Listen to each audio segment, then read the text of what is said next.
Scandal, like a swarm of locusts descending from the angry heavens. The president has been plagued by scandals his administration just can't seem to shake. From spying to lying, from guns to the IRS and Benghazi.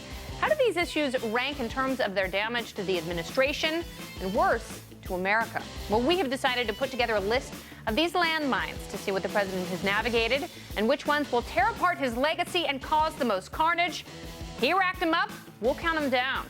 Obama's Scandal Countdown. Welcome to it. This is The Independent.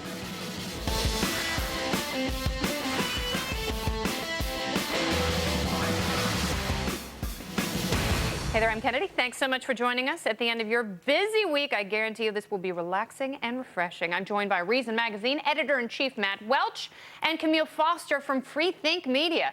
We put our heads together, and together we are The Independents. Where do you start with so many stories coming from so many directions and only one administration to minimize and deflect? We've used the CBI Index to rank 9 of the president's scandals. The index measures constitutionality, and impact. So let's meet our party panel who will kick off the countdown. We've got Fox News contributor Deroy Murdock here in studio. And, ooh, look at that. Yes, Mollie Hemingway. She's a senior editor for the Federalist. She's on remote, and she is fantastic. All right, well, welcome to both of you. Mollie, welcome to the show. It's great to be here. Excellent. Let us begin with the IRS. It falls at number 9 on our countdown. Certain political groups knew something was fishy when they were being targeted in a surprisingly partisan way by a supposedly nonpartisan agency. Groups with terms like Tea Party and Patriot in their exemption applications were curiously singled out in a big election year. Groups were asked the political affiliation of their officers, names of donors, and their position on certain issues. It sounds pretty politically pointed when you're seeking tax-exempt status. Lois Lerner, the silent sexpot who headed the tax-exempt groups, tried to blame the improprieties on low-level workers in Cincinnati. Oh, that old ruse. Come on, Lois. Well, let's get into the countdown and figure out how devastating is this first scandal. Matt Welch, we'll start with you. I think that the interpretation that is most favorable to the Obama administration in this one is actually the most scandalous, which is to say, if it wasn't the president pointing his finger and saying, go after those Tea Party groups in the wake of the Citizens United Supreme Court decision that allowed for a proliferation of these financing groups, if it wasn't the president, it was just everyone thinking, hey, we're doing our jobs, this is normal, there's nothing wrong with what we're doing, then that is actually a bigger problem. If the people at the IRS think that this is normal way to go about their business instead of the outrageous, and that's the president's word, scandal that it actually is, that to me is more worrying because it's going to last far beyond when Barack Obama leaves office. And you're going to see that theme throughout some of these scandals. So let's talk about the impact, Camille. What kind of impact does the IRS scandal have? Because it was almost one of those scandals that a lot of people kind of didn't pay attention to. Well, it erodes trust in the federal government and their administration of probably one of the most important institutions that most of us come into contact with. It's not one that we love anyways. It's but terrifying it's one where enough, you have to ask questions about why am I being scrutinized, that there's very real reasons for concern. The thing about this situation, however, is that, you know, low-level IRS employees, well, how many of them were fired at the end of this? What sort of reforms were actually instituted? Were they just making this stuff up in Cincinnati? There may be kind of 3 bored. people that lost their job as a result of this. So it's the reforms or lack thereof that make situations like this even more galling. So the man who was appointed by Bush, who was at the helm when the scandal developed, claimed that he had no knowledge of it. Do you believe that? I imagine he probably did, but what usually happens, we don't really find out anything because people clam up. Nobody gets fired. They are allowed to retire.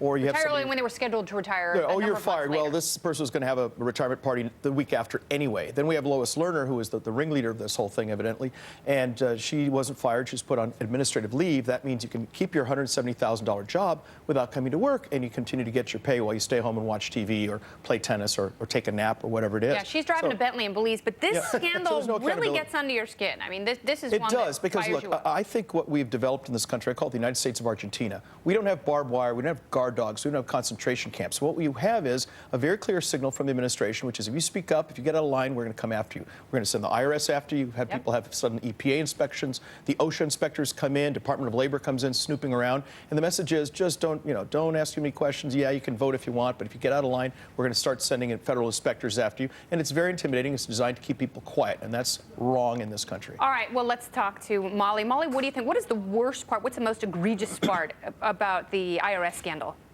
Well, I think it's funny. President Obama said in his pre-Super Bowl interview that there wasn't even a smidge of corruption at the IRS. And what's funny about that is they already admitted that they did it. I mean, they're the ones who told us. They said they were inappropriately targeting these people. And I totally agree with Matt on his point, which is the best case scenario is if someone at the White House had told them to do it. But I think we all know that they just suspect that they came up with this plan on their own. And that is so much more disturbing than if someone had actually made them do it. And they think we're dumb. And you'll see that as a theme running throughout the countdown as well. Let's move on to number 8 on the countdown, the Fast and Furious scandal. It was an operation that armed Mexican drug cartels, where the feds allowed weapons from the U.S. to walk into the hands of suspected gun smugglers so they could be traced to bigger cartels.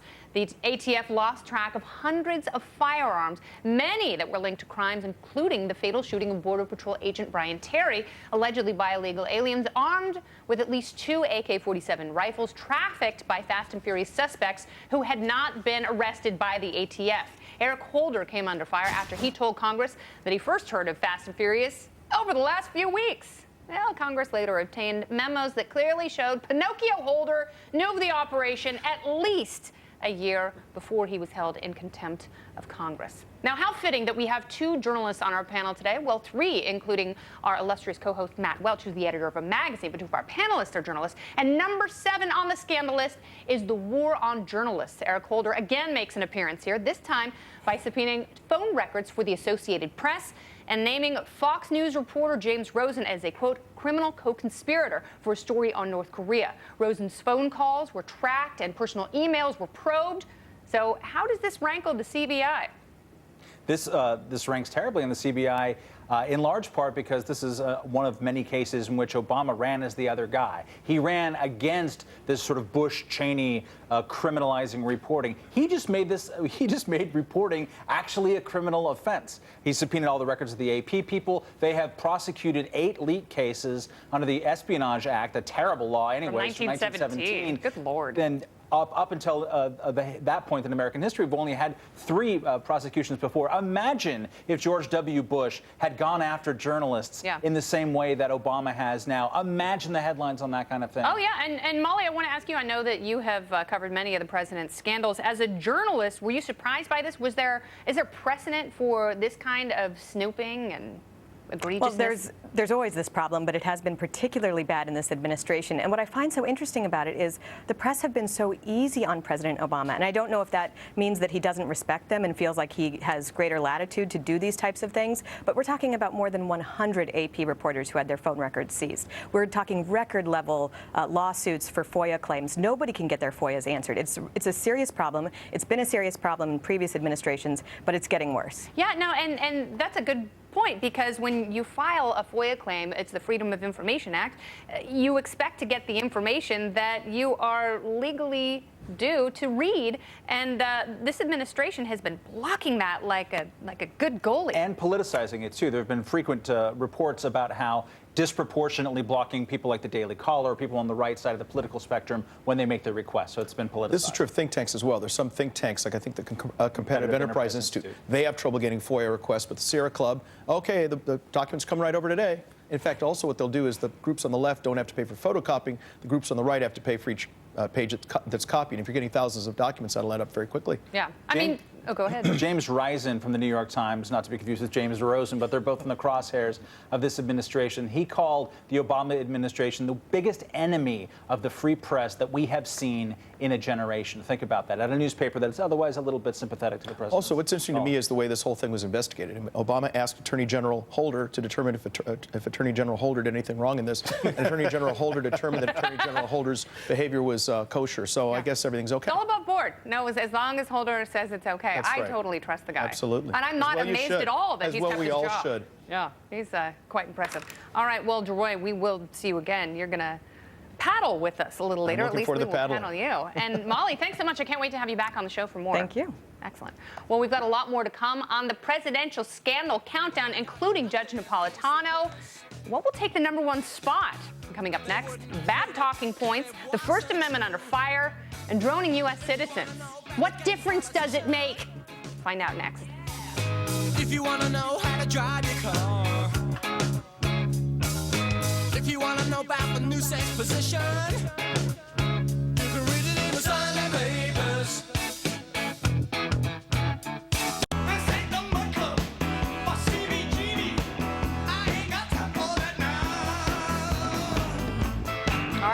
we are counting down the worst scandals of the Obama administration. Welcome back to The Independent. And on our countdown, we have arrived at number 6. President Obama likes to take credit for ending 2 wars, but since taking office, he's been using regular military force in at least 3 countries the U.S. is not at war with.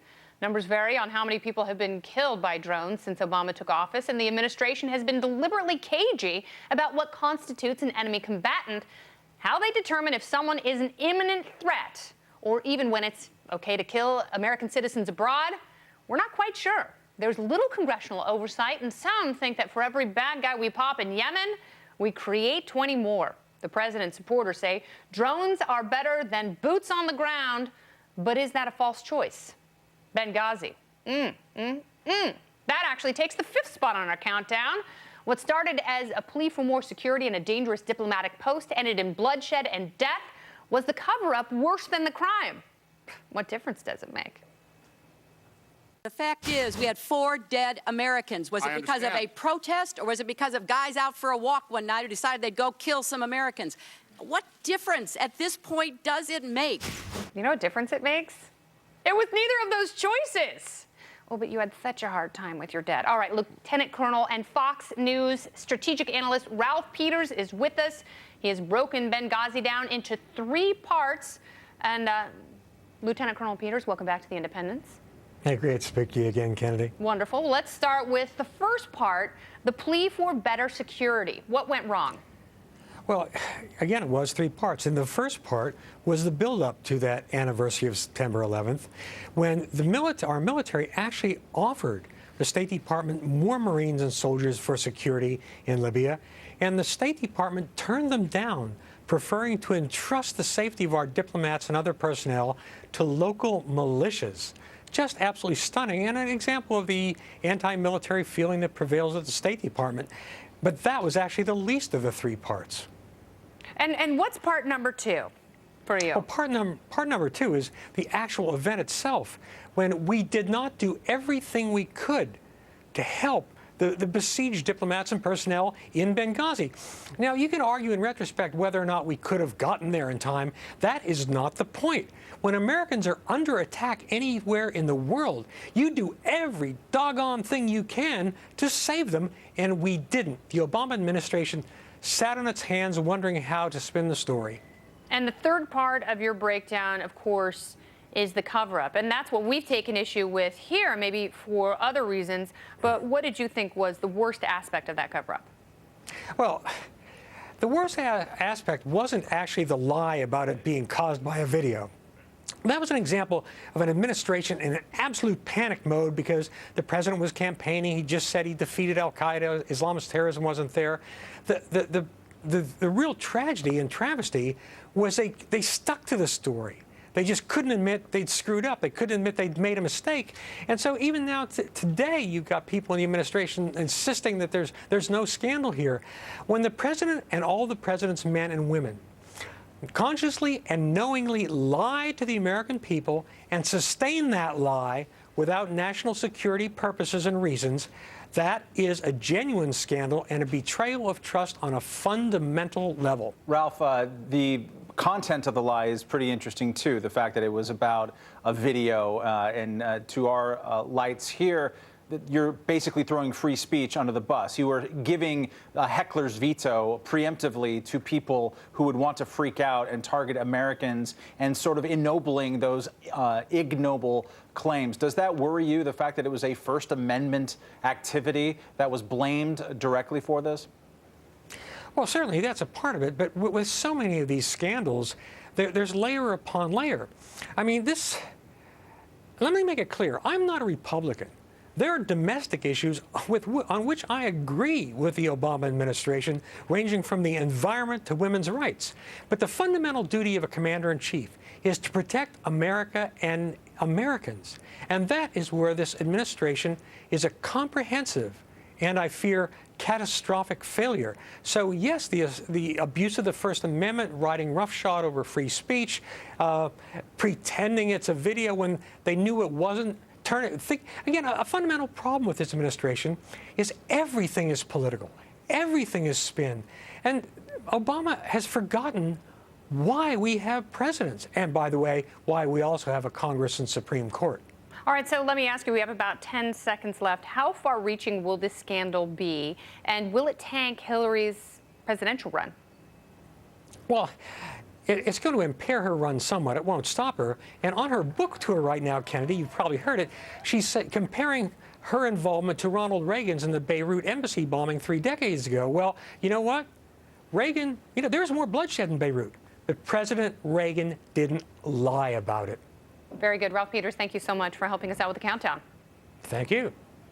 The judge joins us next. He has helped us put the list together of the president's top 9 scandals, and still on the way. We've got the VA and the NSA, and one lonely soldier wanders into the countdown very shortly. Where does Bergdahl fall? Stay here. White people go to school, but they teach you how to be big. And everybody's doing just what they're told to. Rising up the president's scandals so far, we've seen the IRS fast and furious, the war on journalists, drones, and Benghazi. And now it's time for the baby scandal, the newest of them all, and that would be Bo Bergdahl. We are using the CBI Index to rank the wrongdoing, and Bergdahl lands at number 4. So how does the Taliban prisoner swap compare to some of the other horrific scandals? Let's ask our friend and mentor, Judge Andrew Napolitano. He is a Fox News Senior Judicial Analyst. Welcome back to the show, Judge. Good to be with you guys, all of you. So what do you think about Bergdahl? You know, it's right in the middle of the scandal pack. He's at number 4. I think a couple of things about it. The reason we have this Bergdahl problem is because we have Gitmo. And the reason we have Gitmo is because the Bush administration believed it could find a place where the government would not be regulated by the Constitution. And in the 5 times that was challenged in the Supreme Court answered consistently, wherever the government goes, the Constitution goes, and wherever the Constitution goes, the courts go, and you are subject to the Constitution. So the idea that human beings could be warehoused against their will, uncharged and untried, is alien to the Constitution. So that's on one side of the spectrum. On the other side of the spectrum are 2 laws.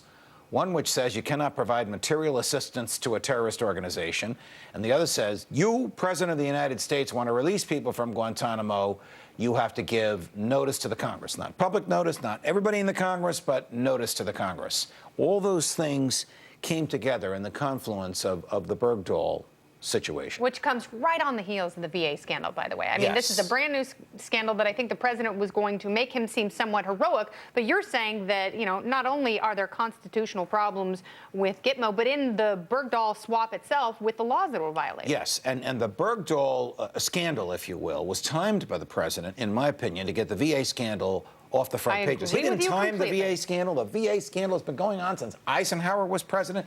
Every president is culpable for it. Not culpable because they provided bad medical service. The government shouldn't be in the position of providing anybody with medical service. Especially when they have no choice. Right. If the government wants to entice people to join a volunteer army by saying, if you're injured in the army or the military, we will take care of you for the rest of your life, give them vouchers. Let them go to the same first-class, for-profit medical care that the rest of us go to. Yeah. But if the government's doctors can't deliver health care in the government's hospitals, that's a scandal that's been brewing for 50 years. Judge, I happen to agree with you on Obama breaking basically the law of the congressional notification. There are a lot of libertarians who don't agree with me and you about that, who will say that the Guantanamo aspect, the unconstitutionality of Guantanamo, should override any material support laws, which is kind of a lousy law to begin with, and also the 30-day notification law. What do you say to that criticism? On this, I agree with the president. The 30-day notification law is probably unconstitutional. It's unconstitutional because these are military prisoners in a military facility, and he is the commander-in-chief of the military. He doesn't need to tell the Congress anything if he wants to move a prisoner from one place to another. I also agree with the president that the concept of Gitmo is profoundly unconstitutional for the reasons I articulated. And the Supreme Court has said, you have people there, you have to try them. They're entitled to a fair trial. Now, why are they not on trial? Because the Bush administration and the Obama administration is afraid to reveal the circumstances of their capture, the circumstances of their interrogation, the circumstances of their presence there, and above all, they're afraid to reveal what they'd have to reveal in order to prosecute them.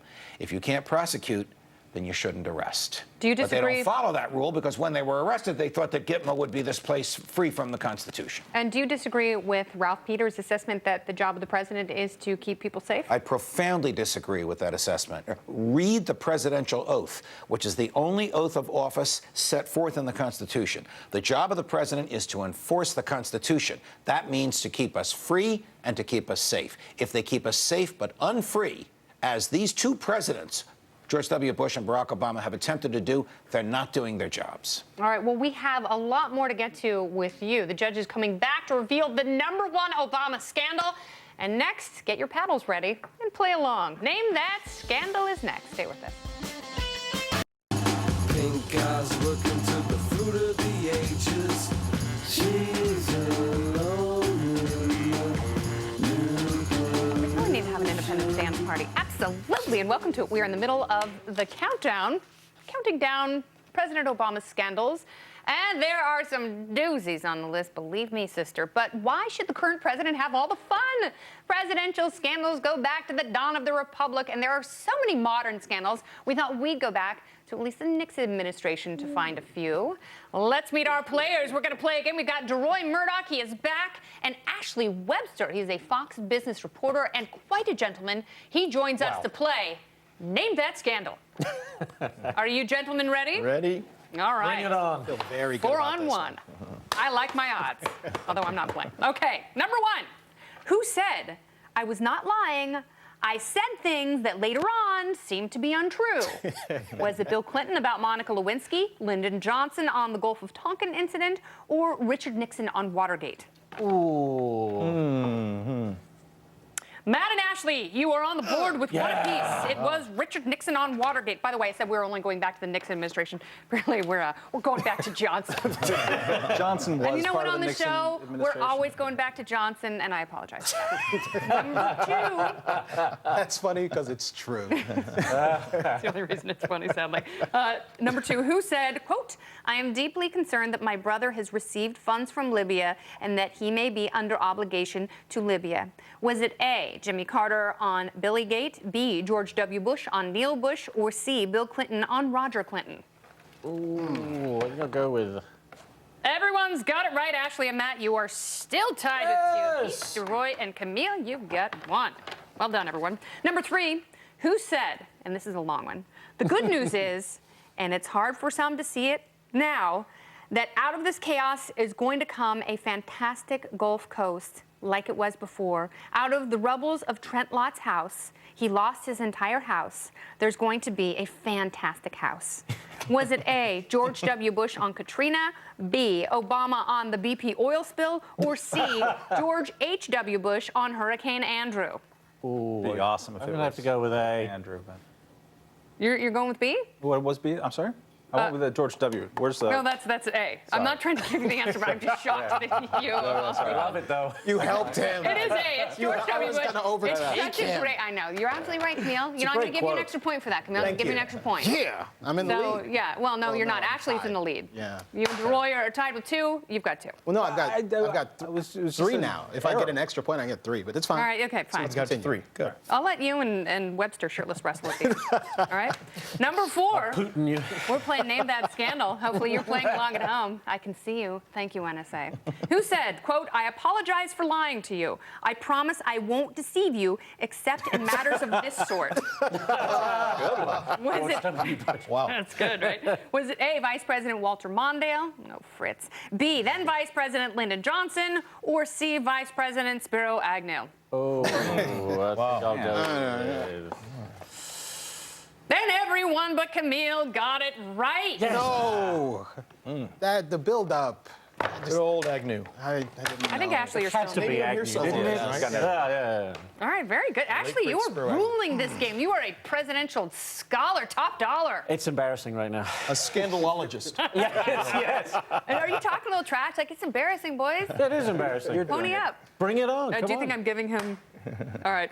Number 5, this cabinet secretary resigned in disgrace after saying that black people wanted only satisfying sex, loose shoes, and a warm bathroom. And by the way, I have totally cleaned up that quote. Was it A, Secretary of Agriculture Earl Butz, B, Master of Coin Peter Baelish, or C, Secretary of Defense Tony Stark? Oh, no, God. It was A. It was Earl Butz. Yes.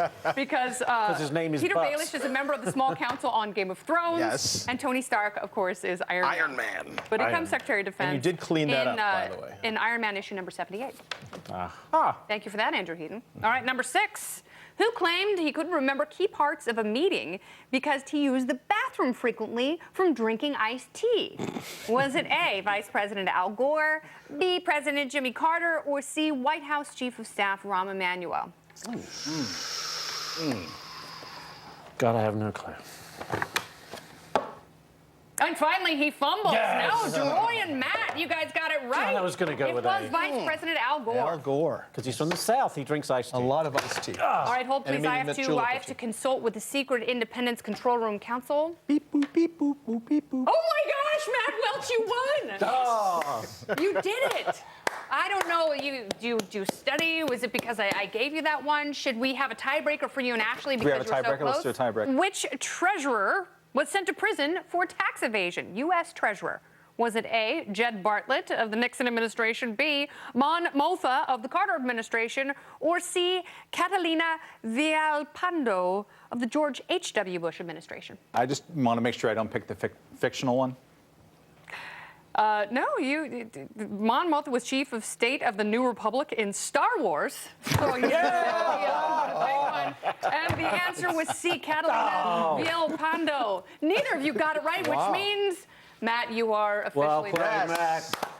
When did she go to jail? Do we have any background on that? She's still there. She and Wesley Snipes Wow. and Barry Bonds are in the same cell. I No don't kidding. think. Wow. I don't think that's I accurate. think that might be true. That is a I lie. think Wesley's out. That might be Accuracy and truthy. It might be geography were truthy. not my long suits, gentlemen. Thank you all for Thank playing. you. Great job. All right, the biggest scandals of all have yet to make an appearance on the countdown. Can you guess what they are? And which one is going to take our top spot? Sit back and enjoy the Obama scandal countdown. Rolls on.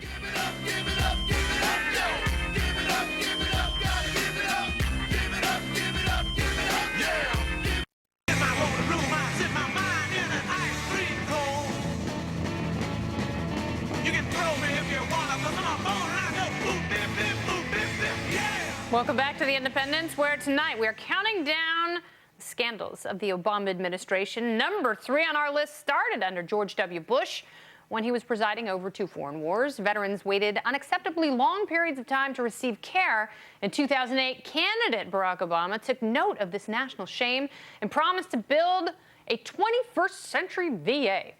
But after almost 6 years in office, the VA is more backlogged, corrupt, and deadly than ever.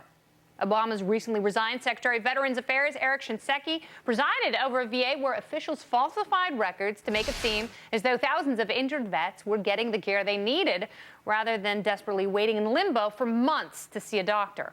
Blaming Bush and his wars can only carry one so far, and at some point the buck must stop with the president. Thus, with its ability to cause long-term fallout and the callousness with which the problems were avoided, the VA scandal falls at number 3 on our countdown because that is going to last a very long time. Well, from its very inception, Obamacare has been shady and political, plagued by false promises and a bungled rollout. But hey, if you love it, you can keep it. It's our number 2 scandal. No matter how we reform health care, we will keep this promise to the American people. If you like your doctor, you will be able to keep your doctor, period. If you like your health care plan, you'll be able to keep your health care plan, period. First, if you're one of the more than 250 million Americans who already have health insurance, you will keep your health insurance. This law will only make it more secure and more affordable. Excuse me. Well, Peter Suderman, he's a senior editor for Reason magazine. He follows Obamacare like no one else in the world, and he can certainly break down the CBI. So, How do you nail down the most scandalous aspects of Obamacare? Again, the healthcare scandals tend to be long-term and far-reaching, but how deep and wide does this go, Peter?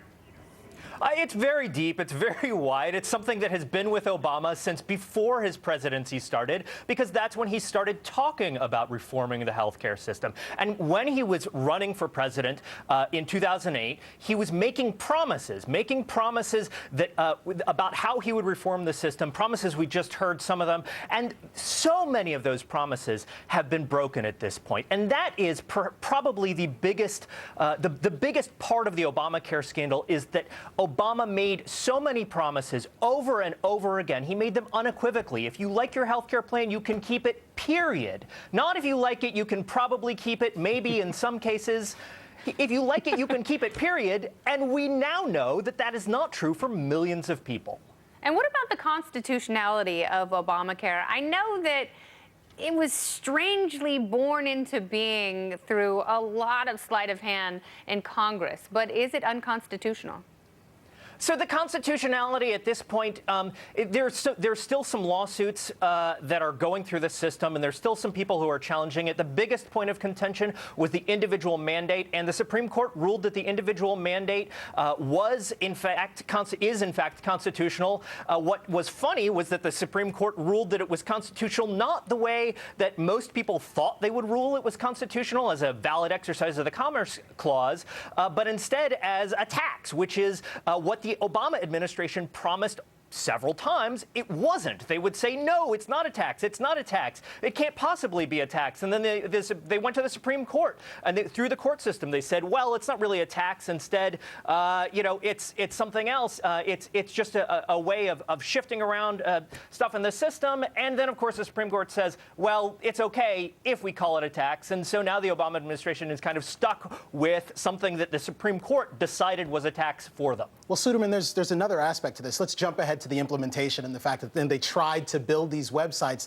They fell apart completely. There were all sorts of issues with signups, and apparently a lot of fuzzy math from the Obama administration trying to explain how many people were actually getting the benefits of this legislation. Yeah, this law, the actual reality of Obamacare is very difficult to track. It's very difficult to get good numbers on it. The administration has not been providing particularly useful data. The biggest thing that they've done is that they have instead of giving us actual enrollments in the health insurance law, under the health insurance law, what they've done is given us signups. But what we don't know is how many of the 8 million people who signed up in the first enrollment period actually paid their health insurance premiums. That's something that's pretty important. And even Kathleen Sebelius, former HHS secretary, has said that it's somewhere in the range of 80 to 90%. Well, you drop, let's say, only 10%, give them the benefit of the doubt, and you're still looking at dropping 800,000 people off of their count. So they're really boosting the numbers through dubious counts here, even if you give them the benefit of the doubt. Well, there's plenty of B on the CBI Index. Peter, thank you so much. Thank you for having me. Now that we've stepped in number 2, it's time to get to number 1, the biggest Obama scandal of them all. It's coming up next. It is at the top of the countdown, handpicked by Judge Napolitano, and it is all yours. Stay with us. So tonight I'm gonna party like it's 1999.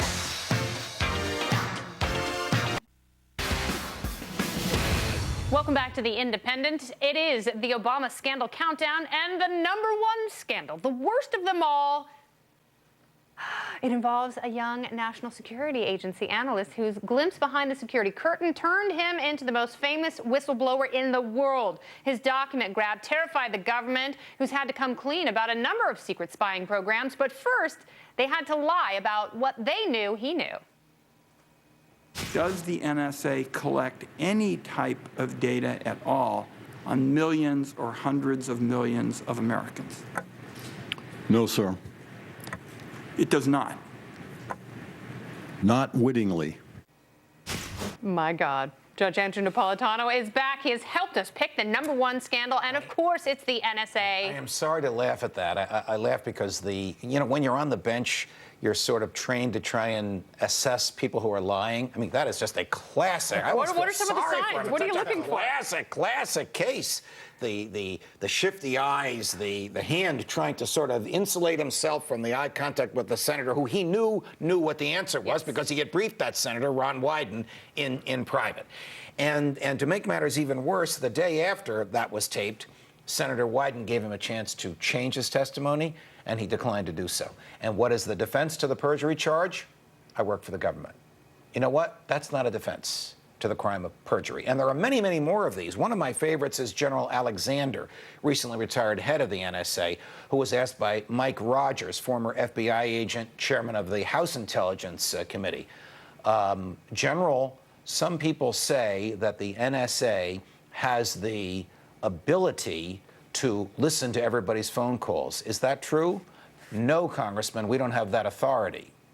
Now, no judge would allow the answer to be different than what the question was unless the judge was in cahoots with the witness to materially mislead the audience, which is the American public. And Mike Rogers, by the way, has been misleading the public on a lot of Sunday morning talk shows. He has been dehumanizing Edward Snowden, trying to paint him as a lowly high school dropout who's probably a spy. Interesting, the last time he was interrogated about this, which was just a Sunday ago, just 7 days ago, he pulled back from the probably a spy because there's no evidence of it whatsoever. Snowden claims that he gave the flash drives with all the documents to Glenn Greenwald in Hong Kong, and they have never been with him from his circuitous route from Hong Kong to Moscow, and the government has not been able to refute that. We've seen this a few times throughout the countdown, that there is a thread that will connect multiple administrations to a particular scandal. In this case, these are programs that came into existence after 9/11.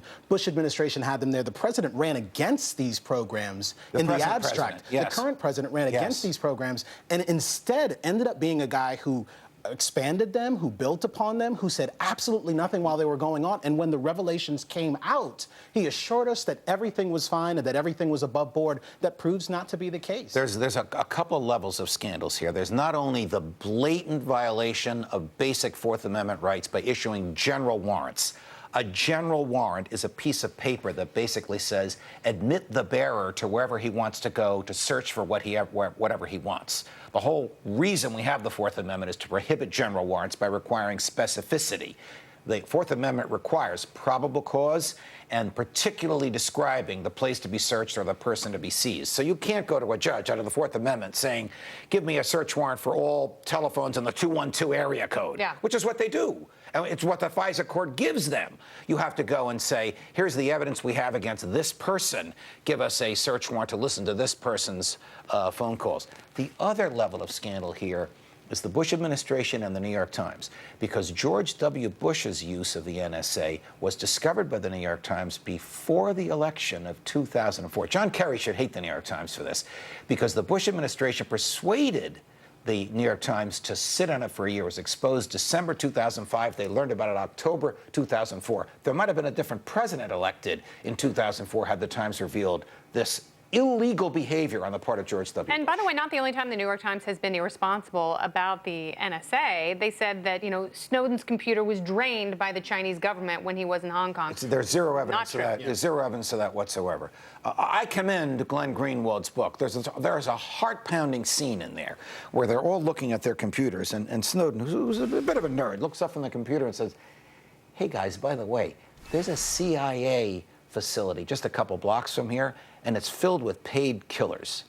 Well, everybody's a little nervous. About 10 minutes later, the phone rings and everybody jumps. And it was the Guardian's lawyers from London saying, have you guys thought about the Espionage Act of 1917? No, what's that? Well, the Bush administration's been trying to put people in jail for that. That's when journalists reveal what Woodrow Wilson didn't want them to be able to reveal in 1917. It's still on the books. Judge, 5 seconds. In a world where we know that we're being watched everywhere, can we truly be free? Very difficult to be free when we're being watched, when basically the government knows what we're going to do even before we do it. All right, Judge. Well, thank you for crowning our top scandal, and thank you for being here with us. Always a pleasure. All the best to you. Excellent. Thank you so much. And how will history judge the president based on these scandals? What will future administrations learn from these mistakes? And is President Obama the most scandal-plagued president ever? We will discuss it next. Stay with us. Stand by me. Stand by me.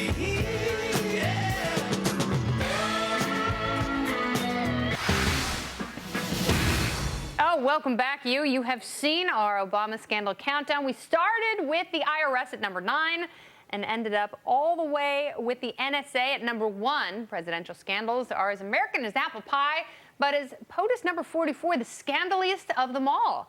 How do these scandals affect his legacy? And will future administrations view his scandals as a cautionary tale? Gentlemen, what do you think? I think he will not go down anywhere near the most scandally of presidents. Interesting. Iran-Contra was a bigger deal. Watergate was the biggest deal of all. I think Richard Nixon, when you take the power and abuse it for your own nefarious payback kind of ends, then that's that. Some could argue that the NSA was worse than Watergate. Yes, but in terms of using government to punish your enemies, that's a different level Like of the corruption IRS? than what the Obama. We'll wait to see what happens, how much of that was directed. Watergate was one thing, though. Nixon didn't have as many scandals. No, there was a whole national security surveillance apparatus going on under Watergate. The Church Commission, all that stuff revealed things that were happening and that were turbocharged by Nixon. There was terrible, terrifying corruption. It is broader than most people generally accept or acknowledge. But there's so many things to choose from. You can look at Lyndon Johnson, the Gulf of Tonkin, all sorts of crazy things that actually end up costing people's lives. The big concern that I have is that scandal fatigue. It's amazing to me that the president's numbers have not fallen through the floor, given just the catalog of things that we've run through tonight. I hope that what other administrations don't learn from this is, hey, just wait them out. They'll forget about it. They won't pay attention. We've got to hold these people to account. Is there anything that will keep future administrations from abusing power like this president? No, actually, they'll be enabled by this president, because this president has taught us that you can look in the camera and you can lie. You can just dissemble. He did this every way out with the health care law and defending it ever since. And he knows that his partisans are going to rally around him and accuse the other side of being crazed and deranged oppositional forces. And so the next Republican's going to say, great, that's what I'm going to do next time. And offense builds on offense, as we've already pointed out. We've actually seen the NSA scandal start in the Bush administration, metastasize under the Obama administration. Well, it's been a fascinating scandal. Thank you, gentlemen, so much. And thank you for counting it down with us. If you feel you've reached this countdown in error, feel free to contact us. So you can correct us and give us your own Obama scandal countdown on Facebook, or just send us an angry email. We will forward it to Bernie, our human resources director, I promise. Oh, it has been a doozy, certainly. And for Matt Welch and Camille Foster, two scandalous gentlemen indeed, I'm Kennedy, wishing you a very good night. Thank you.